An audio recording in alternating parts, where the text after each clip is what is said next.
Hiya, it's Ian again. Last time we spoke in the summer, I read a story about Joseph and his brothers. And Joseph had a coat made of many, many colours, and his brothers were very jealous. And if you remember, they sold him as a slave and told his father that Joseph was dead. Well, I promised you at the time that wasn't the end of the story. So let's look at what happens next to Joseph. Joseph was all alone, and he was far from home. He was a slave in a foreign land and no one to protect him except for God. Joseph put his trust in God, and soon things began to go well.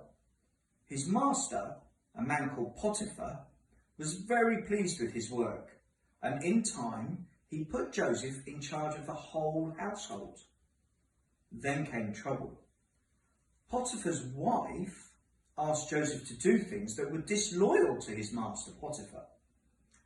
Joseph said no, and when he said no, she told lies about him and had him thrown in prison. Joseph was all alone again.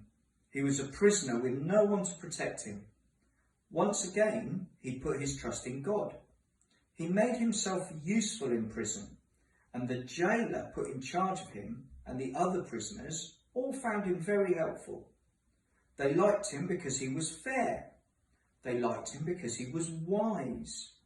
They liked him because he could explain the meaning of dreams.